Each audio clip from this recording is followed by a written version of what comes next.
Buenos días, soy Daniel Montes de Oca, el director del Museo Néstor, y vamos a hablar de tres piezas que representan una época de madurez, donde ya Néstor reconoce su estilo y donde todo el mundo puede ver la simbología que envuelve toda su obra.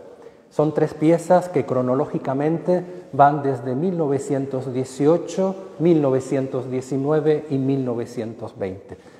Se van concatenando, por así decirlo, y justamente en esta pieza, que es un gouache, es un pastel, hay técnica mixta, sobre papel, comprobamos cómo Néstor va jugando con los fondos, esos fondos que no solamente eran privativos de su obra, sino que también aparecían en muchos artistas contemporáneos, compañeros de él como Anglada Camarasa, Julio Moisés y Fernández de Villasante, que es el que articula, por así decirlo, ese fondo de esas nubes que van recogiendo a la figura en tres cuartos, formando un triángulo perfecto, esta composición en la que siempre nos vamos a ver a las manos.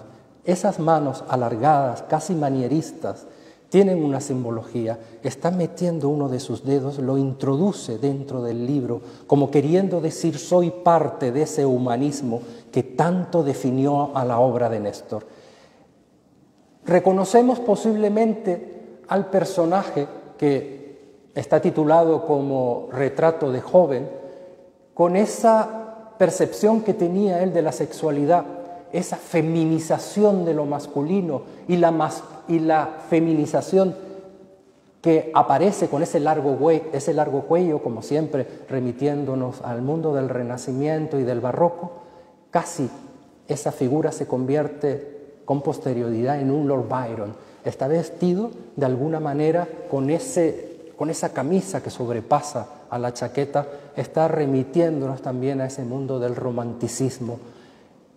Podemos identificar al personaje a lo mejor de la familia Urteaga o de los Miravalle, porque los dos comparten justamente el árbol con los dos lobos, pero sí es verdad que está coronado con la corona de conde, lo cual nos puede identificar. Néstor en esa época estaba pintando a muchísima gente de la nobleza, de la alta aristocracia, tanto catalana y madrileña, y en un futuro, ya en la década, finales de la década de los 20, principios de los 30, a esa sociedad rica, francesa y americana, sobre todo argentina. Entonces Néstor se configura como uno de los grandes retratistas de ese periodo, con otros tantos como Manuel Benedito, Álvarez de Sotomayor. Néstor está dentro de su época y lo está explicitando dentro del mundo del simbolismo. De hecho, siempre hay que fijarse en los detalles.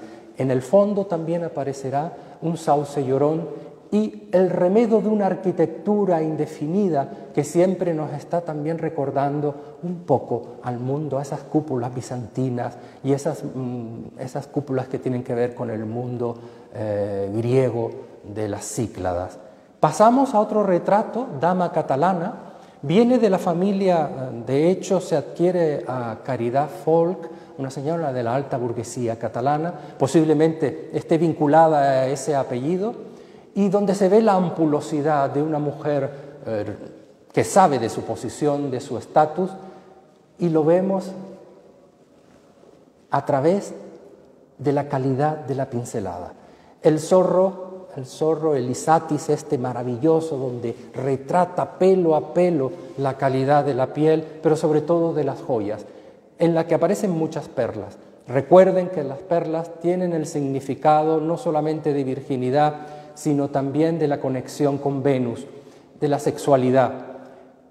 Es un cuadro también retratada en 3/4, un poquito más de 3/4, está sentada en un sofá y aparecerá casi un ave fénix en esta parte lateral, o una especie de colorido que recuerda mucho a los guacamayos, a los loros que él tanto pintaba, y esas referencias al mundo orientalista a través de una pequeña parte en el que se retrata una tela que está vinculado con los mantones de Manila. Y también, por supuesto, el escudo heráldico que la está vinculando con una familia y que habrá que estudiar a quién corresponde.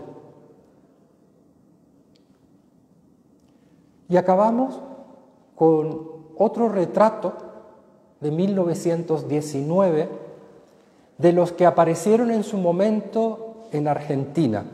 Argentina es un mercado muy importante junto con Chile y Brasil, porque esas familias adineradas adquirían muchas piezas artistas contemporáneos o los compraban directamente en París, en España, o era por medio también de los marchantes, los hermanos Bou, que fueron íntimos amigos de Néstor y fueron los que llevaban la obra de Sorolla, de Romero de Torres, de Néstor, de Álvarez de Sotomayor, etc. Llevaban a todos esos pintores y gracias a la Galería Whitcomb en Buenos Aires se exponían y allí se vendían. Y de hecho esta pieza la tenemos muy bien datada en 1919 porque existe una carta de uno de los hermanos Bou diciéndole a Néstor: la gente lo que quiere son elementos vinculados con el mundo regionalista español, esas manolas con altas peinetas, también dentro del gusto Art Deco de ese momento, de la década de los 20.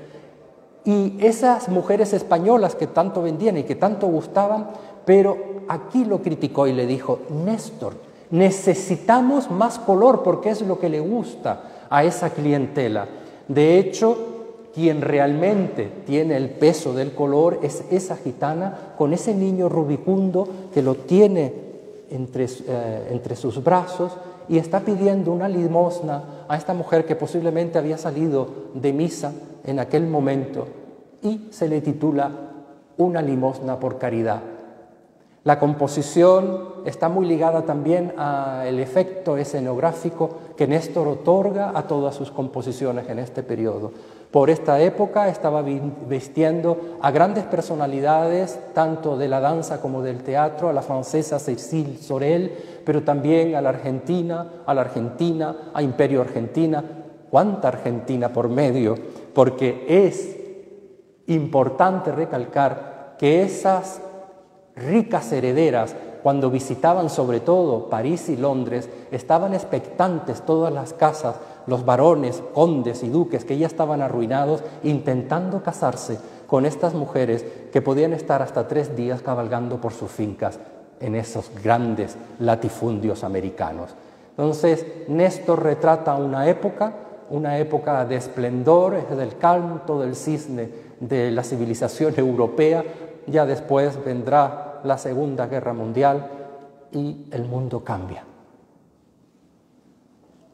Les invito a que visiten Isla de Arte, porque no solamente vamos a ver a los artistas canarios, sino también a otros nacionales e internacionales, que nos da pie para configurar el Museo de Bellas Artes y porque también nos da pie para conocer nuestro patrimonio. Un pueblo que no conoce su patrimonio no tiene futuro.